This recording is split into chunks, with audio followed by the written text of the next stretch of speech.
Luke 22:54-62. And when they had kindled a fire in the midst of the hall and were set down together, Peter sat down among them.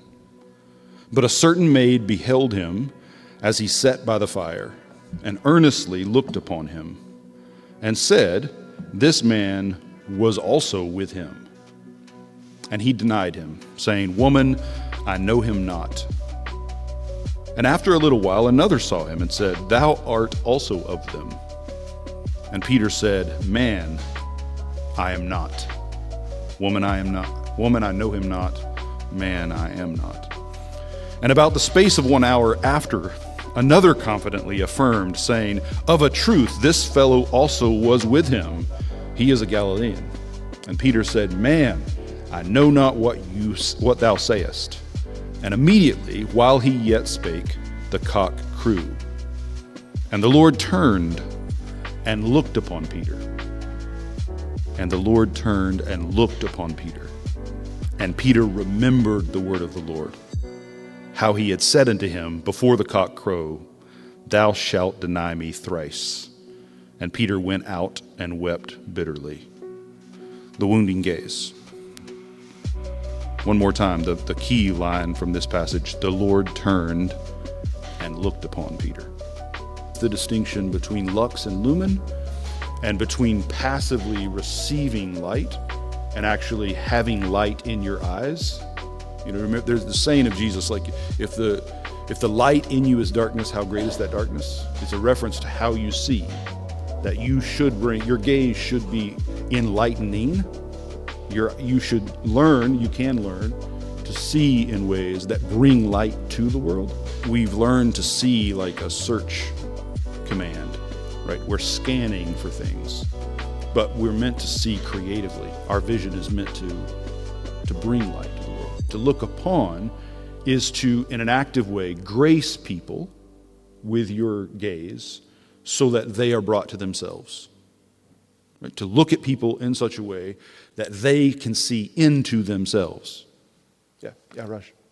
You can see the butter inside of the milk, or you can see the fire inside of the wood, and that's what you burn.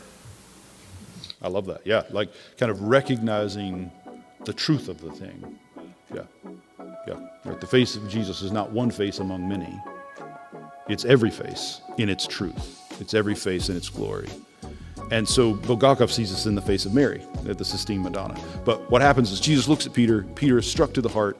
What comes is contrition, not shame. Out of that contrition comes longing. Out of that longing comes the coming together of his life, the making right of things, wholeness. The gazes are all deeply judgmental. Yes. But in a way that leads directly to deliverance. It is a gaze that hurts you. You know, so in English we have this saying that, the truth hurts. But I think we need to add on to that phrase. The truth hurts to show you where you have been harmed.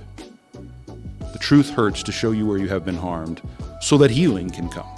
That's what judgment does. The judging gaze of Christ, which can appear in any face, will be incredibly more judgmental than we can imagine in a way that heals and frees. It does not shame. It is weighty, it's judgmental, but it's not threatening in that way. The people who are threatened by Jesus are those who have power and are hiding something. There's a menace to Jesus, but it's not for those who are truly weak and vulnerable. The sick, the old, the young, the marginal, like these people are not afraid of Jesus. Just the opposite, right? Think about the story of the sinful woman in the Gospel of Luke, right? To burst into a meal and to weep over Jesus and anoint his feet, let her hair down without him saying a word, right? Without him saying a word is, I think, tells us the kind of gravity his presence had. And that is on the countenance.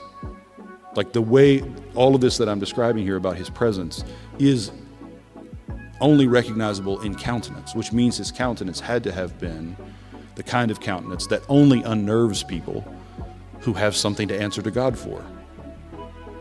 The shaming gaze is directly opposed to the wounding one. And what we see in Christ is that the wounding gaze and the healing gaze are one.